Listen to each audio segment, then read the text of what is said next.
আসসালামু আলাইকুম। কেমন আছেন সবাই? আশা করি সবাই ভালো আছেন এবং আমিও দোয়া করি আপনারা সবাই ভালো থাকেন। আজকে দেখেন আজকে এসছি মনে হয় প্রথমে দেখেই বুঝতে পারছেন আজকে কোথায়। আজকে এসছি মালটার ফ্যাক্টরিতে। অর্থাৎ দেখেন এই বইটা পুরোটাই মালটা, অন্য কিছু নাই। আর এ এত পরিমাণ মালটা, এত পরিমাণ মানে আপনারা না দেখলে বুঝতে পারবেন না যে আসলে মালটা আসলে কত পরিমাণ ধরতে পারে। এত পরিমাণ যে ধরতে পারে আপনাদের ধারণার বাইরে। মানে পাতার থেকে মাল বেশি আছে। দেখেন অবস্থা। পাতার থেকে মাল বেশি আছে। মানে এত পাতাও নেই খুঁজলে। এই দেখেন আরেকটা গাছ।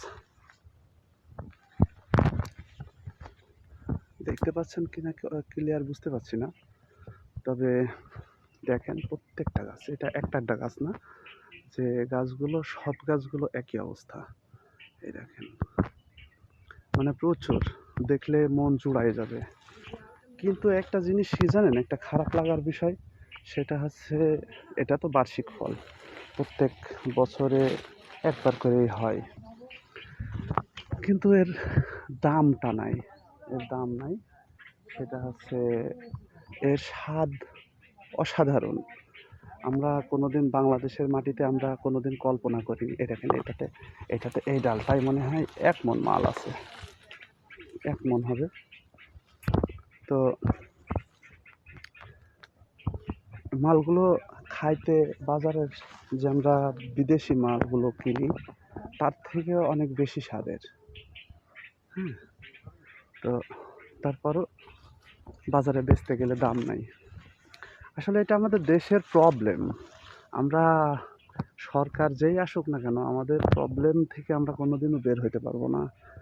যে দেশ জনবান্ধব হবে, চাষি বান্ধব হবে, দেশ তো এগিয়ে নিয়ে যায় চাষি, জনগণ, চাষিরাই জনগণ, জনগণই চাষি। দেখেন অবস্থা। হ্যাঁ, শুধু দেখেন, জাস্ট এই যে এই গাছটা, এই গাছটাই দেখেন, এই গাছটা কিন্তু পুরো মাটির সাথে শুয়ে পড়েছে। কিন্তু শুয়ে পড়েছে কিন্তু এমনি এমনি না, ওর কিন্তু ঘুম আসছে, এই জন্য শুয়ে পড়ে নাই। ও কিন্তু শুয়ে পড়েছে, ওর নিজে আর বাঁচার লাইন নেই। এটা হচ্ছে সে ভিয়েতনাম, ভিয়েতনাম লেবু, অসাধারণ একটা লেবু। এই সারা বছর আপনার গাছে থাকতে। দেখেন এই গাছটাই, এই গাছটাতে প্রচুর। হুম, মানে দেখেন ওই শুয়ে পড়া গাছটা দেখেন।